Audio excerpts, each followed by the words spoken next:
Bonjour, bienvenue dans votre bulletin géopolitique pour la semaine du 15 au 21 avril 2024.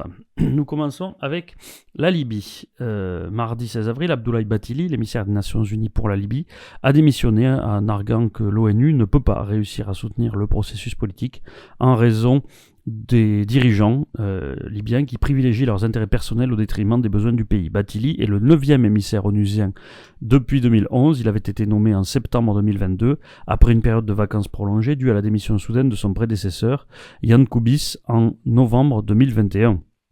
Malgré les réticences initiales du gouvernement de Tripoli, Bathily avait été finalement accepté par le Conseil de sécurité après le rejet de plusieurs propositions d'Antonio Guterres, secrétaire général de l'ONU. Mais voilà, il a lui aussi jeté l'éponge et c'est probablement lié à l'évolution de la situation, notamment dans l'est du pays. En effet, il semble que depuis plusieurs jours, la Russie a renforcé son soutien logistique à l'armée nationale libyenne dirigée par Khalifa Haftar, le maréchal. 2 cargos russes venant de Tartous sont accostés à Tobrouk et apporté du matériel logistique et de l'artillerie. Des avions Ilyushin IL-79 feraient aussi escale en Libye depuis le Niger, où on sait qu'ils ont coutume d'amener des troupes russes, notamment des miliciens de Wagner. Cela intervient donc dans un contexte où l'entreprise américaine Amentum travaille quant à elle à la professionnalisation des groupes armés à Tripoli depuis quelques semaines, j'en avais parlé ici. Donc on voit que ces nouveaux éléments militaires, vraisemblablement, empêchent les dirigeants locaux d'accepter d'aller dans la voie du compromis et peut-être les poussent à espérer des changements d'équilibre importants prochainement. Situation au Moyen-Orient, Iran, Israël, je vous renvoie encore au live, au dernier live en date, pour le coup pas celui de la semaine d'avant, mais dans lequel j'ai parlé de l'intervention, enfin du rôle des États-Unis dans le maintien du statu quo dans la région, l'accord américain pour des frappes à Rafah, l'existence des frappes qui ont eu lieu en Iran, etc. Je ne m'attarde pas là-dessus. En revanche, à propos de l'Iran toujours, je souligne que selon le compte X de Restitutor Orientis, qui est une source généralement fiable pour les informations au Moyen-Orient, je n'en ai pas trouvé d'autres confirmations dans d'autres médias pour l'instant, mais il indique que les Su-35 dont l'achat avait été finalisé par l'Iran en novembre dernier, j'en avais parlé dans le bulletin aussi, devraient être reçus par l'Iran dès cette semaine, ou du moins les premiers exemplaires. Cela va considérablement renforcer les capacités aériennes de l'Iran, même si cet appareil demeure semble-t-il inférieur au F-35 qui équipe désormais les forces israéliennes. À propos de l'attaque de l'Iran contre Israël, j'ai parlé pas mal ces derniers temps de ce que ça pouvait avoir comme impact dans la région. Et j'ai trouvé un article très intéressant qui évoque les réactions à l'attaque iranienne en Iran. En effet, en Azerbaïdjan, pardon. L'attaque de l'Iran contre Israël avait 2 objectifs distincts. Alors aucun d'eux, on sans doute maintenant, ne visait à neutraliser les capacités militaires israéliennes. Ils sont arrêtés trop tôt pour ça. En revanche, il y avait effectivement un objectif de démonstration de force, clairement, et de démonstration stratégique, toujours dans leur perspective de montrer leur domination, leur capacité d'hégémonie régionale. Donc le premier objectif était de renforcer le prestige et la détermination du pays au sein de sa propre population, ça c'était l'objectif interne, et le second c'était d'établir cette dissuasion en quelque sorte crédible dans la région, cette démonstration de force, et notamment vers des pays comme l'Azerbaïdjan. En tout cas c'est comme ça que ça a été perçu en Azerbaïdjan, puisque c'est un voisin qui est turbulent à propos de l'Arménie, et naturellement un allié d'Israël auprès duquel il se fournit en armement. Donc naturellement, comme toujours, dans un comportement stratégique de la part d'un pays, il y a toujours aussi la volonté d'envoyer un message global, ne m'énervez pas. Il y a eu naturellement une censure rigoureuse à l'intérieur du pays et une campagne médiatique agressive à propos exaltant cette intervention, et donc le premier objectif en interne semble avoir été atteint de démonstration de force envers sa propre population. Mais visiblement, sur le second plan, c'est un gros échec, puisque l'Azerbaïdjan, qui avait précédemment écarté la Russie finalement, ou agi contre l'Arménie en dépit de la présence russe, et vaincu l'Arménie voisine notamment à cause du manque de capacité de dissuasion crédible de la part des Russes, qui étaient à ce moment-là enlisés véritablement et dans une situation de faiblesse en Ukraine. Désormais, l'Azerbaïdjan peut considérer que la menace iranienne est moins redoutable que ce que la République islamique voudrait qu'il croie. Les médias d'État azerbaïdjanais ont présenté une interprétation des événements de la nuit contre Israël, en publiant des rapports enthousiastes sur l'échec de l'opération. Le rédacteur en chef d'un des principaux journaux azerbaïdjanais a ridiculisé l'Iran en affirmant que l'attaque avait révélé les lacunes de sa préparation militaire et démontré que le véritable problème de l'Iran n'est pas de faire la guerre à l'Occident, à l'Israël ou à l'Union européenne, mais plutôt le monde turc, ce qui inclut l'Azerbaïdjan. L'opération True Promise, donc vraie promesse de l'Iran, a également, selon les médias azerbaïdjanais, démontré que l'armement iranien est presque totalement efficace contre un adversaire bien équipé. Environ 69% des achats d'armes de l'Azerbaïdjan entre 2016 et 2021 provenaient d'Israël. En novembre, le gouvernement a même signé un accord de 1,2 milliard de dollars pour acheter le système de missiles sol-air Barak MX à Israël. Donc, une des conséquences de cette attaque un peu foirée de la part de l'Iran, c'est vraisemblablement que l'Azerbaïdjan va être encore plus assertif en se disant que les menaces de l'Iran d'intervenir si jamais les Azerbaïdjanais s'en prenaient directement à l'Arménie, ne vaudraient finalement pas grand-chose. Sachant que l'Azerbaïdjan a une armée qui en nombre est importante, on parle d'à peu près du tiers de ce qu'est l'armée iranienne, malgré une population très très inférieure. Et des moyens très importants consacrés à l'armement, et en plus une armée qui désormais a l'expérience de la guerre contre l'Arménie depuis les derniers affrontements. Donc même s'il n'y a pas d'escalade qui se poursuit entre Israël et l'Iran, vraisemblablement, il y a déjà un effet au plan des équilibres régionaux, puisque d'une certaine manière, l'attaque ratée de l'Iran a plutôt discrédité celui-ci que le contraire. Et donc ça risque de pousser l'Azerbaïdjan et la Turquie à travers l'Azerbaïdjan à être encore plus assertifs. Tout ceci étant à mettre en lien avec ce dont j'ai parlé, les exercices bizarliques avec les États d'Asie centrale, dont j'ai parlé la semaine dernière. Par ailleurs, ce vendredi 19 avril, l'Arménie et l'Azerbaïdjan ont conclu un accord sur la délimitation de leurs frontières, une avancée qui a été saluée par le secrétaire général de l'ONU comme un pas significatif vers la paix. Conformément à cet accord, l'Arménie a accepté de rendre à l'Azerbaïdjan le contrôle de 4 villages frontaliers qui étaient sous son contrôle depuis le début des années 1990. Il est d'ailleurs possible que l'Arménie ait finalement fait cette concession en voyant le désastre l'échec, on va dire, de l'attaque iranienne contre Israël. L'Égypte va un peu mieux grâce au plan de sauvetage accordé le 6 mars dernier dont j'avais parlé aux autorités du Caire et qui a impliqué la décision de laisser flotter la livre égyptienne. La confiance dans les bons du trésor égyptien s'est rétablie. Le plan de 57 milliards de dollars a été renforcé par des aides du FMI, de la Banque mondiale et de l'Union européenne, ainsi que par un investissement massif des Émirats arabes unis le long de la côte méditerranéenne. Ça, j'en avais parlé.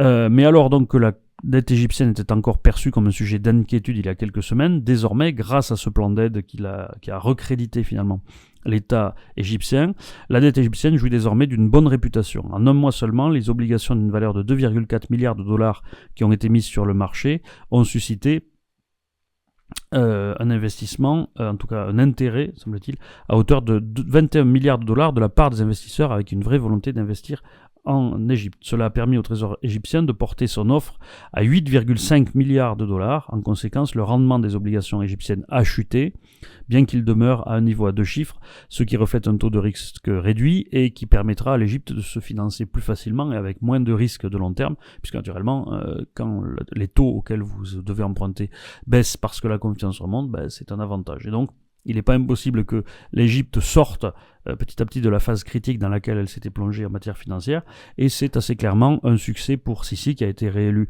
récemment et qui parvient ainsi à restaurer un peu de la crédibilité financière de son pays et de lui faire éviter la banqueroute. En Afrique toujours, au Niger, plusieurs responsables américains ont annoncé vendredi dernier, 19 avril, le retrait des 1000 soldats américains engagés au Niger dans la lutte contre le djihadisme. Cela fait suite à la révocation par le régime militaire de Niamey de l'accord de coopération. Lors d'une réunion à Washington avec le Premier ministre Ali Maman Lamine Zein, le numéro 2 de la diplomatie américaine, Kurt Campbell, a accepté la demande des autorités nigériennes, selon ces mêmes responsables. Maghreb, le président tunisien Kais Saied a convoqué son homologue algérien Abdelmadjid Tebboune et le président du conseil présidentiel libyen, Mohamed Al-Menfi, a participé à une première réunion consultative entre les dirigeants des 3 pays frères. Cette initiative exclut le Maroc et la Mauritanie et semble annoncer la création d'une entité régionale au sein du Maghreb. L'idée d'une rencontre maghrébine tripartite qui se tiendrait tous les 3 mois a été convenue par les 3 dirigeants lors de leur rencontre en marge d'un sommet sur le gaz à Alger début mars. Dans un communiqué conjoint, les 3 pays ont souligné, je cite, la nécessité d'unifier et d'intensifier les efforts pour relever les défis économiques et sécuritaires dans l'intérêt de leur peuple.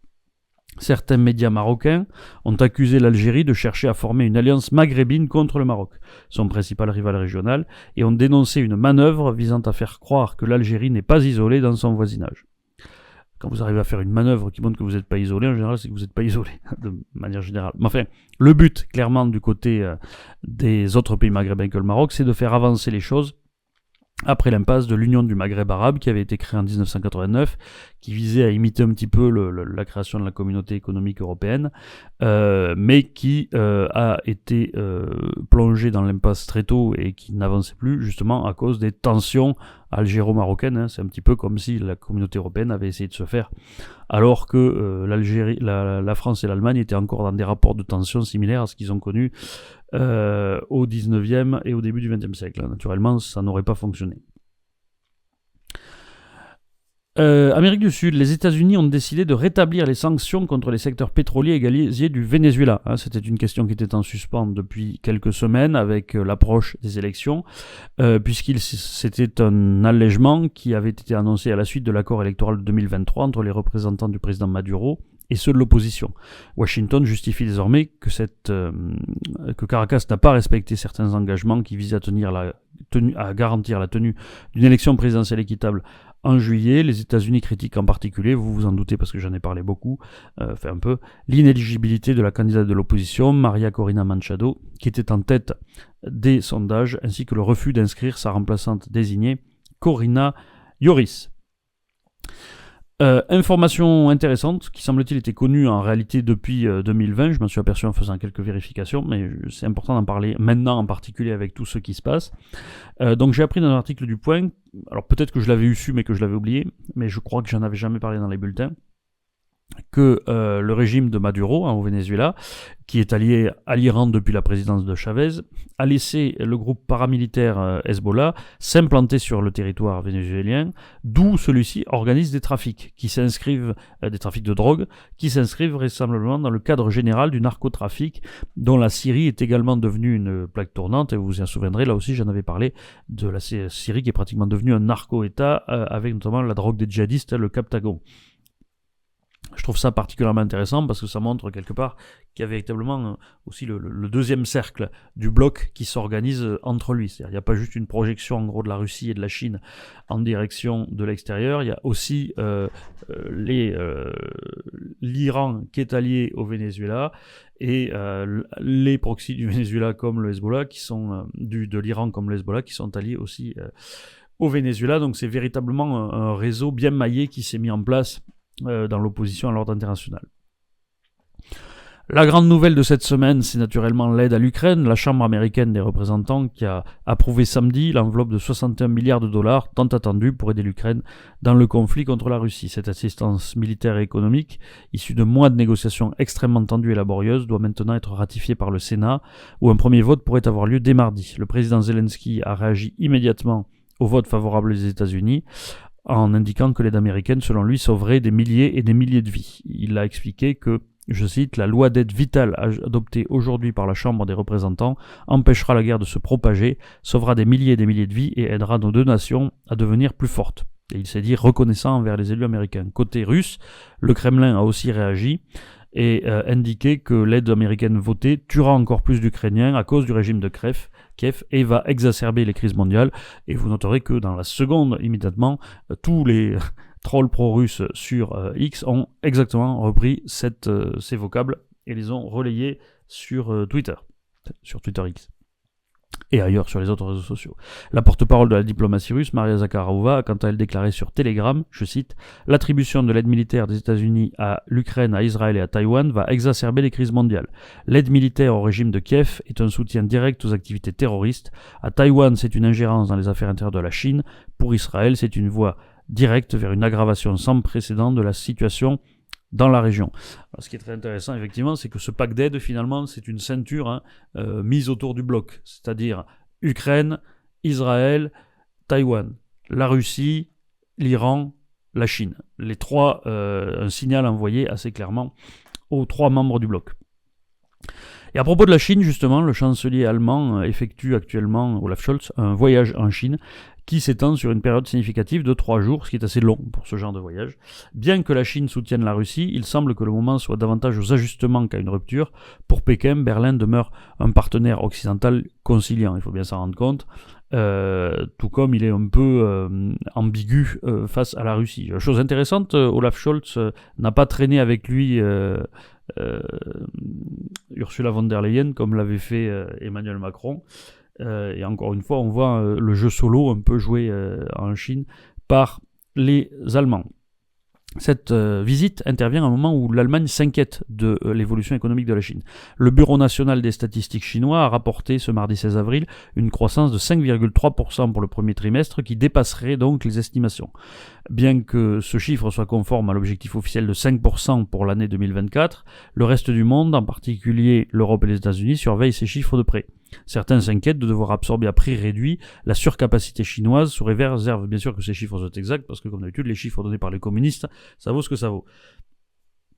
Cependant donc cette performance est à nuancer car elle est principalement tirée par la production industrielle qui est stimulée par des investissements publics plutôt que par la consommation intérieure. En conséquence, les produits chinois vont chercher à se vendre à l'étranger même en sacrifiant des prix.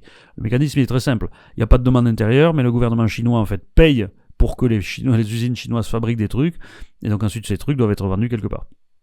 Donc au plan de la viabilité économique pour un pays qui commence lui aussi à avoir des problèmes d'aide publique, je suis pas sûr qu'à moyen terme ce soit très efficace, mais à court terme ça permet de présenter des chiffres qui sont pas trop ridicules.